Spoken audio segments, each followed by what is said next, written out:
Jadi kalau 10 tambah 6 itu kan 17.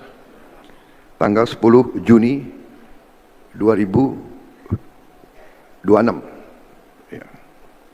Ini kalau dijumlahin angkanya ini angka baik. 10 Juni. Juni kan bulan ke-6 ya. Jadi kalau 10 tambah 6 itu kan 17. Iya kan? 1 sama ya 17, 1 sama 7, 8. Belum selesai. 2026 jumlahnya 10 ya. Oh ya, oke lah. Oh, bukan 10. Ya benar 10 1 tambah 6 7, 7 sama 10 17. 1 sama 7 8.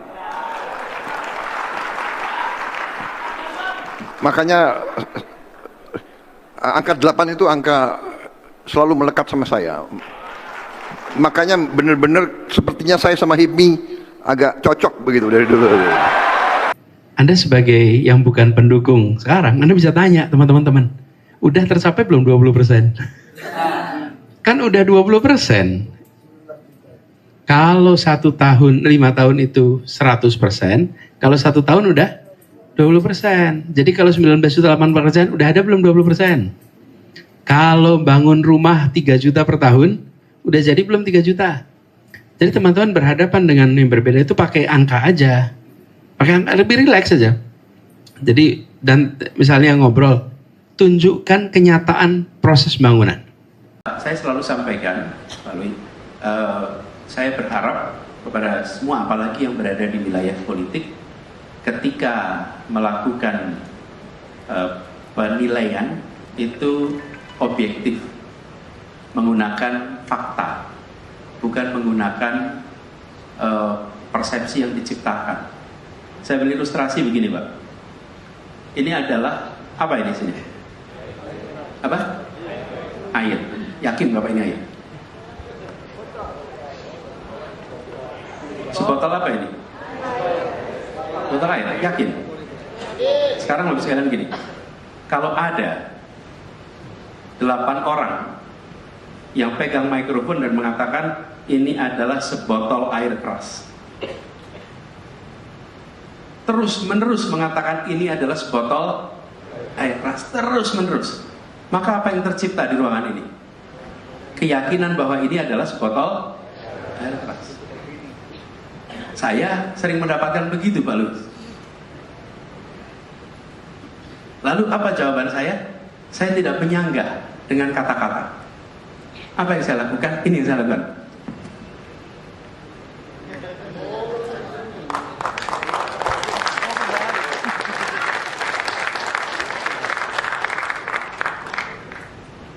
Jadi tudingan itu tidak dijawab dengan kata-kata. Tudingan itu dijawab dengan kenyataan. Bukan pernyataan.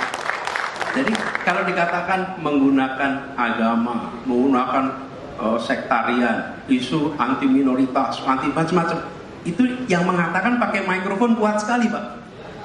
Sehingga gaungnya ke seluruh Indonesia, Pak. Saya tidak punya mikrofon, Pak, tidak punya media, tidak bisa bayar buzzer, tidak bisa menandingi suara itu semua. Lalu apa yang saya kerjakan? Ya sudah, saya tunjukkan kenyataannya. Silakan cek di Jakarta, apakah pernah ada praktek-praktek seperti yang ditudingkan. Kalau tidak ada, maka terima kenyataan. Ini bukan air keras, ini air untuk diminum. Okay? Nah, masalahnya kita tidak bisa menyalahkan. Tidak semua orang mau mencari informasi secara lengkap. Nah, itu faktanya, tapi nggak apa-apa. Lebih baik diduga buruk ternyata baik, Pak, daripada dipersepsikan baik bertahun-tahun ternyata bermasalah. Benar nggak? Jadi jangan sampai korban framing-framing begitu. Kalau saya itu ngalamin, saya kebalikan, Pak. Framingnya, waduh, Masya Allah, luar biasa, Pak, framing. Sampai di ujung-ujung Papua juga ceritanya begitu, Pak. Ya? Tapi silakan datang ke Jakarta dan silakan saksikan. Nanti Bapak Ibu akan menyaksikan kabar bahwa ini air keras, akan Bapak Ibu rasakan ini air minum yang nyaman untuk diminum, gitu kira-kira ya. Makasih. Bahkan ketika Sayyidina Umar Menjelang wafat dia mengatakan jangan sampai anak saya ikut di dalam salah satu calon pengganti saya. Sayyidina Ali mengatakan jangan sampai anak saya ikut di dalam salah satu pengganti saya.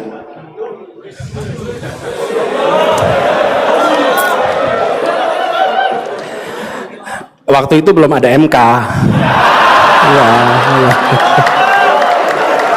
Sejalan dengan kemaslahatan orang banyak, itu namanya integritas.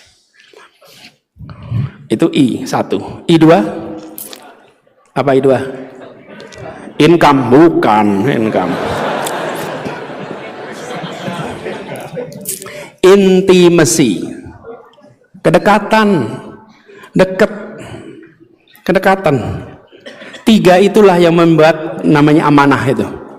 Jadi kalau lihat orang seperti Bung Hatta, Bung Karno, Anda akan melihat kompetensinya ada, betul tidak? Integritasnya ada, intimasi ada, dekat sama rakyat. Nah, pengurangnya ada satu nih. Halo teman, jumpa bersama saya di Politik Dahi ya teman-teman. Ya, ini sangat menarik sekali. Bagaimana gerakan-gerakan politik saat ini, ya ini sangat mulai panas ya kan. Bagaimana munculnya survei elektabilitas partai yang dirilis Agustus kemarin teman-teman ya, Agustus ini ya, yang membuat heboh. Tentunya ini sangat menarik. Pertama, bagaimana survei tentang partai PSI yang tembus 4,1% dan itu membuat tentunya PSI malah bersenang-senang teman-teman ya. Sebenarnya naiknya survei mereka ini ya sebenarnya tidak terlampau tinggi ya, karena waktu di pemilu tahun 2024 ya mereka itu mendapat 2% lebih lah ya. Kemudian bagaimana dengan kelilingnya Jokowi, dengan hadirnya Jokowi dalam beberapa tahun ini ya, dari 2024 sampai 2026 ya, mungkin setahun atau 2 tahun. Bagaimana Jokowi kan gencar sekali berkampanye untuk PSI teman-teman. Namun naiknya suara PSI atau elektabilitas PSI ini malah tidak terlampau naik ya. Kemudian bagaimana partai Anies Baswedan Gerakan Rakyat yang baru saja teman, bahkan belum sah menjadi partai politik ya, artinya masih menunggu verifikasi dari Kemenkumham ya untuk mendapatkan SK, itu saja masih dalam tahap verifikasi pendaftaran teman. Namun sudah masuk sebagai peserta yang di survei ya kan, dan mendapat 0,5%. Ini adalah sebuah hal yang sangat luar biasa menurut saya.